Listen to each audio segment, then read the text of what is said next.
Starting us off at number 10, Bannack, Montana, USA. So Bannack was founded in 1862 when John White discovered gold on Grasshopper Creek. 2 years later, it became the first territorial capital of Montana before it changed to Virginia City. At its peak, it had a population of 10,000 people. You know, quite a bit for back then. But the sheriff was accused by some of leading the ruthless band of road agents called the Innocents. Early accounts claim the gang was responsible for the murders of over 100 innocent people, though historical records account for about 8. So it's kind of iffy. The sheriff and 2 deputies were hanged without trial in Bannack in 1864. 22 individuals were accused, informally tried, and hung by the Vigilance Committee, which is the Montana Vigilantes, of Bannack and Virginia City. So the city kept going into the 1930s with a fluctuating population, but then, in the 50s, gold workings dwindled, and then Bannack was declared a state park. The last residents left in the 70s. So all that with the Wild West, and then it's a state park now. Kinda funny. On to number 9, St. Elmo, Colorado, USA. So St. Elmo is the best preserved ghost town in all of Colorado, and it boasts the most hauntings and paranormal activity of any ghost town in the state. So it was settled in 1878 as Forest City and officially became St. Elmo in 1880. It was a gold mining settlement, just like many on this list, and the Mary Murphy mine recovered over $60 million worth of gold while it was in operation. It's just a lot of gold. But it's not a complete ghost town right now since it is privately owned with part-time inhabitants as of right now. You could even say the ghosts there are part-time inhabitants too. The most famous one is Dirty Annie. Her real name was Annabelle Stark, but she got her nickname Dirty Annie after her mother passed away. Annie and her brother were left to run the hotel their mother used to run while their father was in the mines. Since their mother was harsh and strict on cleanliness, after her passing, Annie would walk around in filthy clothing with her hair in a mess as a form of quiet rebellion. But anyways, some people say they have still seen her walking around the town, just strutting her stuff, hair a mess, filthy clothes. And then those who inherited the hotel swear the hotel went cold and all of the doors slammed shut when their grandchildren were playing inside. So could that have been Dirty Annie as well? Just toying with the kids? Number 8, Bodie, California, USA. So this ghost town sprung up after William Bodie hit gold in 1859. Then from 1877 to 1882 it had more than 10,000 residents and produced over 35 million in gold and silver. Also, at one point there were reported to be 65 saloons in town in addition to brothels, gambling halls, and opium dens. Like, it was the Wild West after all, but that's a lot of saloons. But sometimes that mix of money, gold, and alcohol would lead to unexpected fatalities. Newspapers reported that townspeople would ask in the mornings, "Have we a man for breakfast?" I don't know how to do a southern accent. Anyways, that meant, did anyone get killed last night? Because that's just how it was there. But not anymore. Now there are over 200 abandoned wooden buildings in what is Bodie State Historic Park. The buildings are not restored, but preserved. So you can go see a little bit of the Wild West yourself if you want. Number 7, Cerro Gordo, California, USA. So silver was discovered in Buena Vista Peak in 1865. Its discovery brought in miners, but also unsavory characters. At one point, the death rate was 1 person per week. There was no sheriff for miles around, and even the doctor fled the town, scared for his life. Basically, it had a reputation for death. So once Union Mine closed down in 1938, the population also died down. As of right now, there is 1 resident, Robert de Moraes, who is coincidentally a former miner. He serves as the town's unofficial caretaker. Number 6, Cajalba, Alabama. Cajalba became a ghost town shortly after the Civil War. It was once the capital, but that title was taken away. What is really interesting to me is its ghost, Peague's ghost. In 1862, the story goes that a young couple was out for a walk on a moonlit night. Romantic. As they walked behind Colonel C.C. Peake's house, a glowing ball of white light seemingly just appeared before them. It was just floating on the air. This ball would dart first on one side of the walk and then on the other, and then approach close enough to almost touch them, and then recede and disappear into the shrubbery.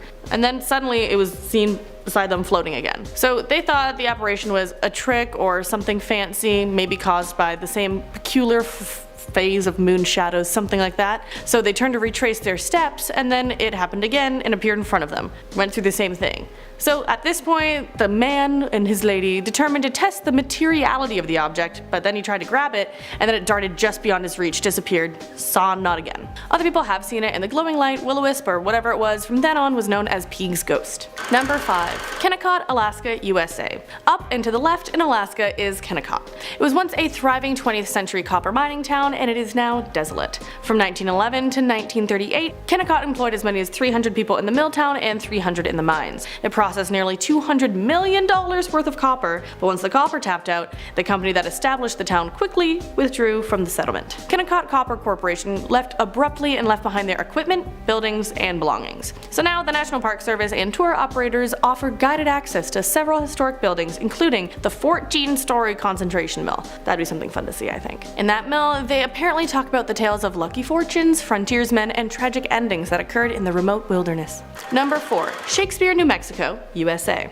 Shakespeare was an old mining town that was frequented by outlaws. It was called Mexican Springs first, then Grand, and then became Ralston City when it was a mining town in 1870. When the silver started running low, the population began to run low as well. But then in 1879, before it was about to be a ghost town first time, most of the land in the city was bought by Colonel William G. Boyle. He gave the town a new start under the name Shakespeare. So apparently Billy the Kid washed dishes at a hotel there, and 2 notorious cattle raiders were captured and hung. The records state that the 2 were hung because Russian Bill stole a horse and Sandy King was just a damn nuisance. So Shakespeare closed down after a bigger town sprung up 3 miles away and the mines closed after the Depression of 1893. So it is now a historic site, preserved as a monument to the real Old West. A lot of these are out. You know, Old West. Pop up for mining, and then they're done. This is me mining now. Number 3. Burke, Idaho, USA. So mines were built in 1884 for silver and lead in Burke, and then the town was built after that. What makes this place cozy is that it is built in a canyon that at its widest measures 300 feet wide. Because of this, the railroad went directly through town and shared the way with cars. Whenever the train passed through, cars would have to pull over. When the railway expanded, it ran right through the town's hotel. A covered walkway connected 2 sides of the buildings, and it let 5 cars of the Northern Pacific Railroad pass through each day. But not everything was well and good in the cozy little town. There were tensions between the miners and the owners of the mines. In 1892, gunshots broke out between Union men and the replacement workers in the mine. The gunfight escalated and ignited a box of dynamite in one of the mills, causing 6 men to die. It got so bad that the governor of Idaho sent National Guards to Burke and declared martial law. But it didn't stop there. In 1899, when Bunker Hill Mining Company fired 17 miners for joining the Union, in response the laborers dynamited the Bunker Hill mine and more lives were lost. Then, with all of that history, plus other natural disasters like fires and avalanches, there is talk of paranormal activity in the area. Number 2. Terlinga, Texas, USA. The nickname of this town is Terlinga Ghost Town, and the motto is the Texas Ghost Town. It's also both a ghost town and not at the same time, I would say, because in the mid-1880s the discovery of cinnabar brought miners to the town, bringing the population to 2,000 people, but not much is left of those mining days. Now all that's left is a ghost town of the Chisos Mining Company and several nearby capped and abandoned mines. But also, the 2010 census set it at a population of 58 people. This is mainly due to its proximity to Big Bend National Park, so it's mainly a tourist destination.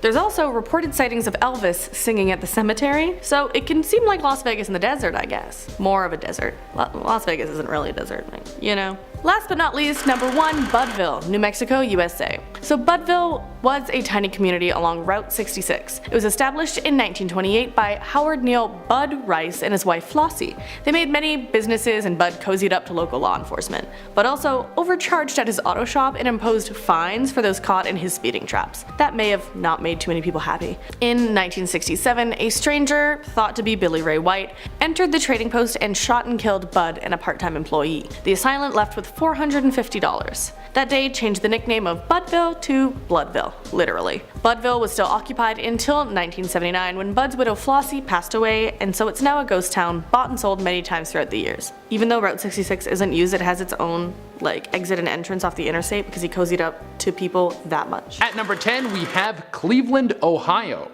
We are going to kick off this list with a very populated city. There's tons of people living there. Why would this be on our list of places not to visit? Well, other than their sports teams struggle to stay above 500 every year since LeBron left, this is also a place you never want to go out at night because it happens to be the serial killer capital of the world. I don't know if there's something in the water or if it's watching the Browns every football season, but Cleveland has cranked out more serial killers than Walt Disney has Oscars. We have Donald Harvey, Anthony Sowell, Robert Burdella, Gary Hendick, Thomas Dillon, Michael Madison, Edward Edwards, and the Cleveland torso murderer, and the list goes on. Even some of the top-notch dudes like Dahmer cross state lines to chop people up in the Buckeye State. Maybe it's a rite of passage as a serial killer, like how bands want to play Madison Square Garden because once you've played that stage you know you've made it. Maybe serial killers want to rip out throats in Cleveland so they can put it on their resume. At number 9 we have Acapulco, Mexico. You might end up here just to check out the beach beach and see the crystal clear water,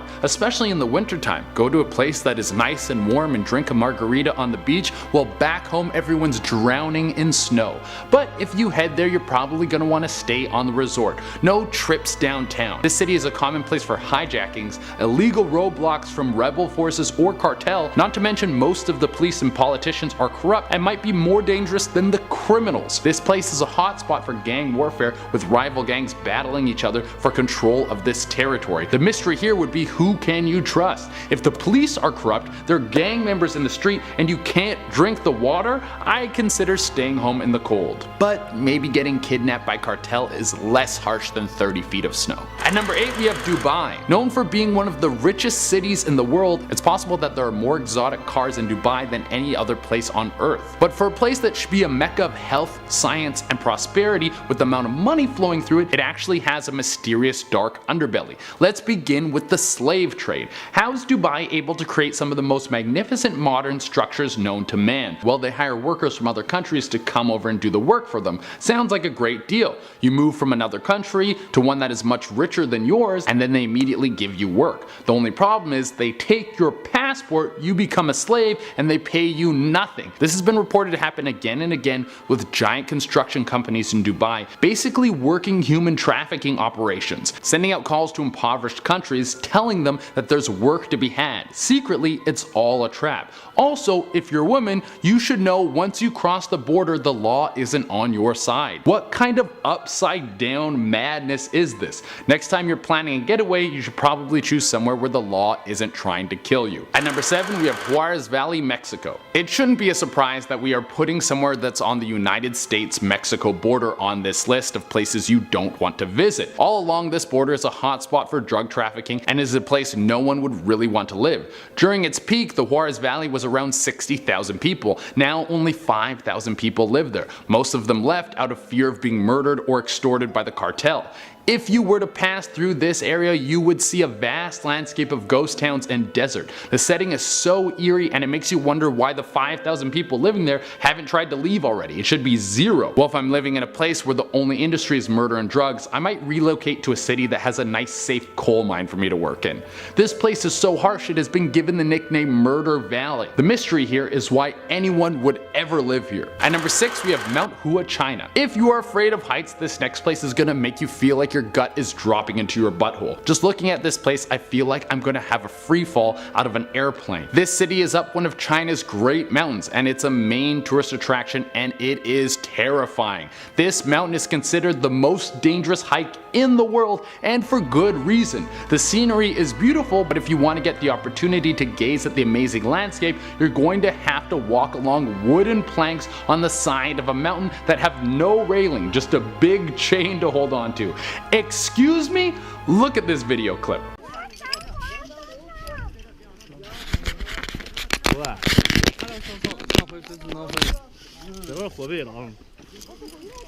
The mystery here is, why does anyone do this? Why would you want to go to this place? So you can see how far your pee droplets fall when you piss yourself walking across these planks? The boards look like they were made by a 12-year-old who's failing shop class. And there are parts of the mountains that don't even have the boards because they've fallen off. You need to use grooves in the side of this sheer cliff to work your way across. Yeah.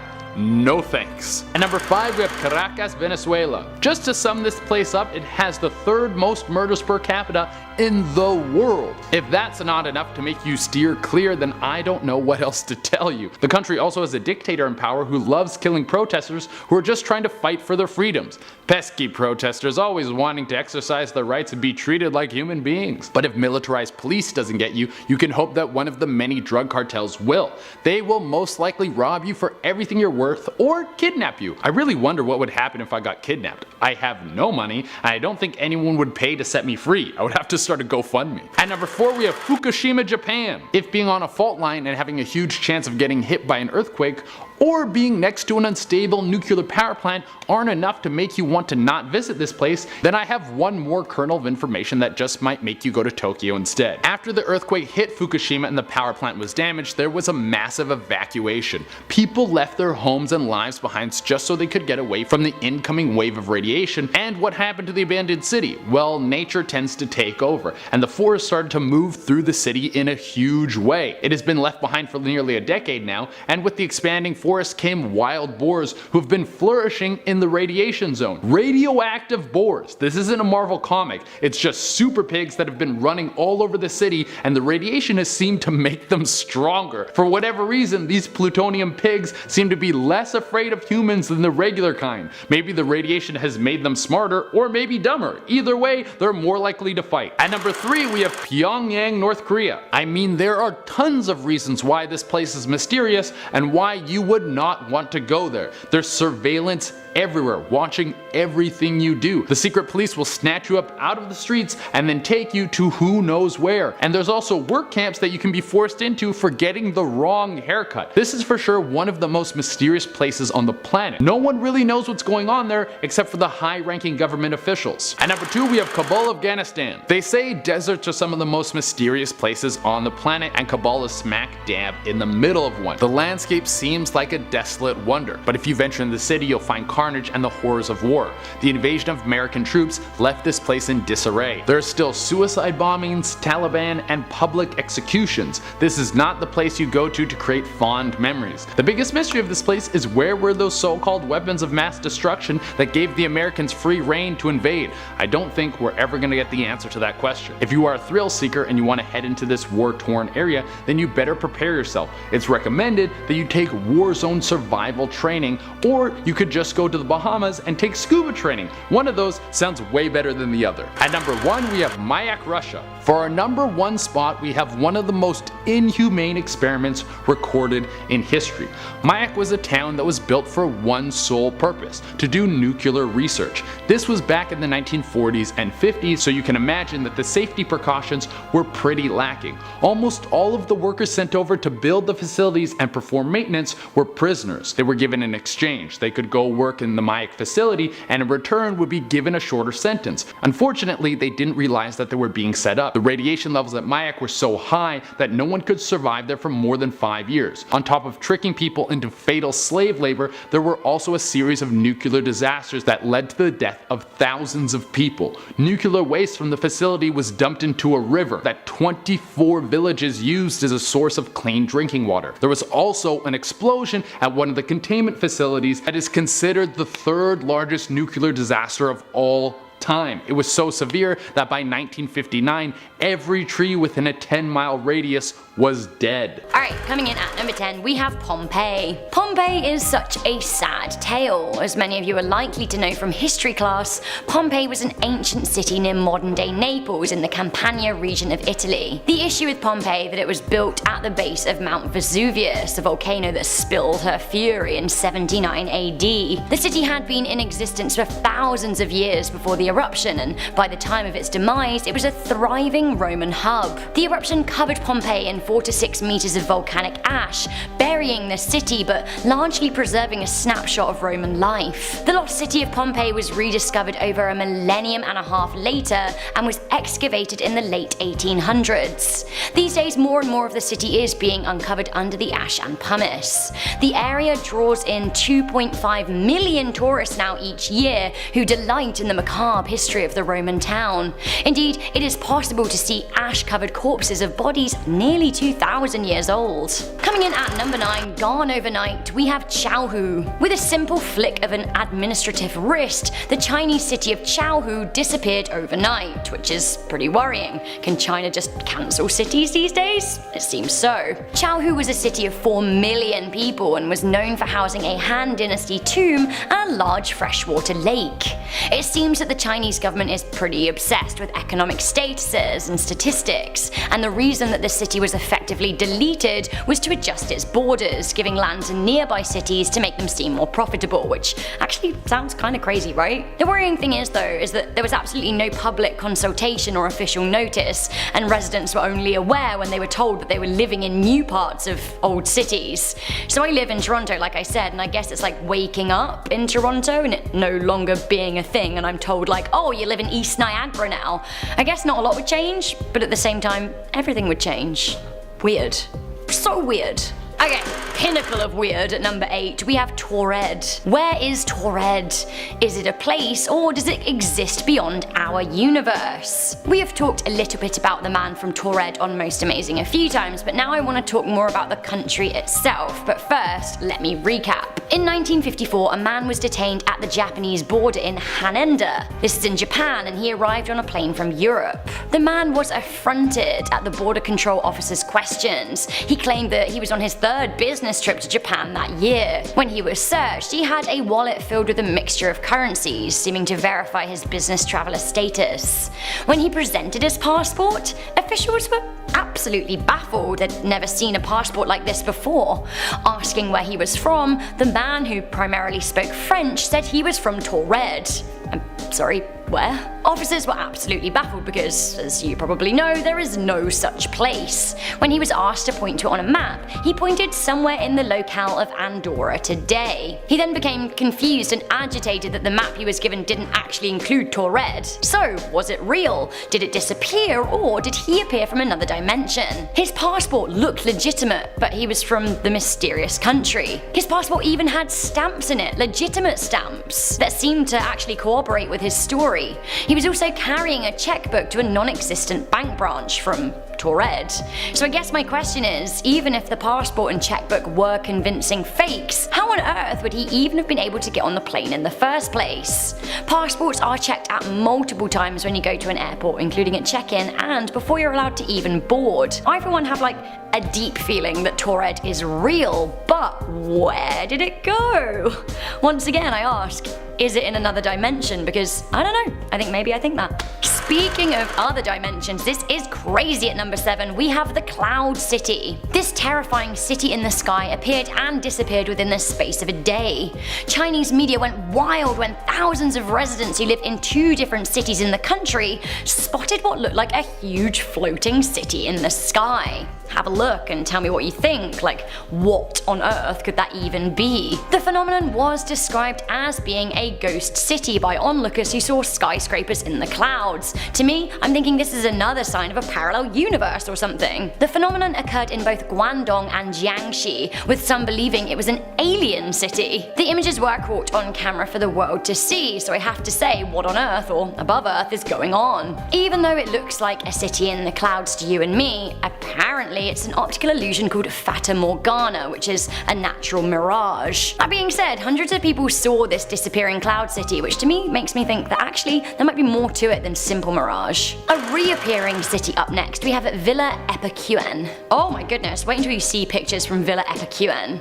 Villa Epicuen was a tourist resort near Buenos Aires in Argentina, but unfortunately it flooded in 1985, meaning the whole town had to be abandoned. Disappearing into the water, Villa Epicuen became a sunken town lost to the perilous tides. However, strangely, the waters began to recede again in 2009, and now, after a drought, you can see more of the town emerging from the water than ever. 25 years after it disappeared, it began to re-emerge, only this time stripped of paint. The trees have died after their time away from the sun, leaving ghostly, chalky-looking twisted roots and leafless branches withering in the ground.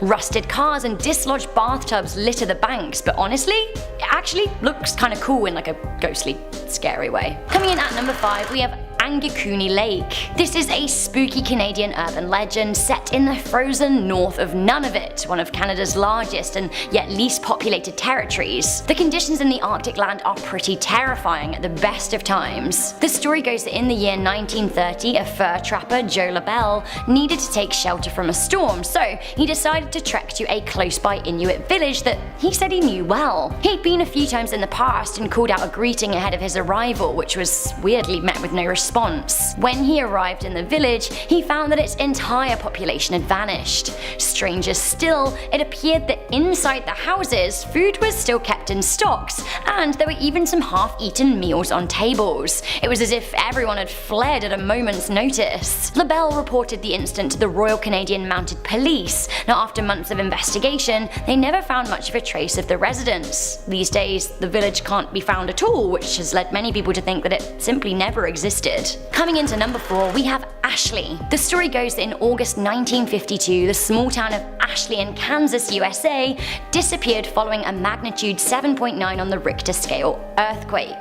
The earthquake was said to have taken place at 3:28 AM, meaning the town's 679 residents were all in bed. The epicenter of the earthquake was none other than Ashley Town Center. Now, the urban legend says that when state law enforcement arrived at what should have been the outskirts of the farming community, they found a smoldering, burning crack in the earth measuring 100 yards in length and approximately 500 yards in width. Back in the day when we did things in yards. The depth of the hole was never determined. Many people think that the story of the disappeared town is none other than a creepypasta. Others say that there was indeed an earthquake on record in Kansas and that the town was lost, being too small to be on any maps in the first place. Honestly, I'm not sure. Coming into number 3, we have the story of Rio Verde. This is a Brazilian ghost story. Or are the legends of the disappearance of Rio Verde real? The story goes that in 1923 a group of explorers came by the village of Rio Verde in the Brazilian jungle, supposedly a town of just 600 people. It seems that the explorers were shocked to find the town utterly deserted. They looked in houses and found things in a state of sudden disarray, chairs knocked over, food still on tables, clothes still in cupboards, cars still in driveways. According to the story, police were called to the town and they found a cryptic clue. It seems that one of the townsfolk had left behind a gun that, on examination, seemed to have recently been fired. Aside the gun, there was a mysterious message that read, "There is no salvation." Some people think that the town was abandoned in order to avoid conflict with guerrilla militias, which were a problem at the time. Others think that the disappearance had something to do with religion. To this day, nobody knows. Coming into number 2, we have the crazy story of the town on fire. Did you know that there is a legitimate abandoned town in Pennsylvania that is not only empty, but has been on fire for decades? Centralia was a thriving mining town in Columbia County with a population of a few thousand. These days, just 7 remain, clinging on to their doomed homes. It seems that all was well in Centralia for a very long time. It had been an active mine since the mid-1800s. Unfortunately, since 1962, it has been burning from the inside. It is suspected that the fire started from deliberate trash burning and could well keep burning for a further 250 years, which is absolutely insane. The residents first noticed the fire when smoke began billowing from the ground, accompanied by a foul smell of burning trash. Not only that, carbon monoxide was detected seeping from the ground. With temperatures hotter than the planet Mercury, it was decided that it was too dangerous to even try putting out the flames, and as a result, the town was evacuated slowly. But many people remained living there until 1981. That was when a 12-year-old boy fell into a sinkhole that suddenly opened up in his backyard. He survived by clinging onto a tree root, but from the hole came a plume of hot steam found to contain poisonous gas. That was it for the rest of the town. These days the town is deserted save from 7 people who just won't leave, but once again, that fire still burns. Okay, are you ready for the saddest story that you'll hear today? Coming into number 1, we have Ordur-sur-Glane. This town was eradicated in one day at the merciless hands of the Nazis. During the German invasion of France in the Second World War, the village of Ordur-sur-Glane was the subject of a bloody massacre. On June 10, 1944, SS soldiers destroyed the village, killing 642 of its inhabitants. There was 1 sole survivor of the attack and 20 escapees. Now, the SS invaded and rounded up men and shot them at point blank range in the barn, which actually may have been a better fate than that awarded to the women and children. They were rounded up into a church that was then set on fire by the German soldiers. You can imagine how that ended. Former French President Charles de Gaulle ordered that the town remain untouched as a memorial to those who lost their lives there. Cars lay in ruins, buildings are crumbling, and shops contain what was left of their stocks after the village was ransacked. Tourists can now visit the town remains and nearby memorial centre. I'd actually love to go and pay my respects. It sounds creepy, but honestly historically really cool. I'd better watch out though, because the ransacked town is said to be haunted, and like, of course it is.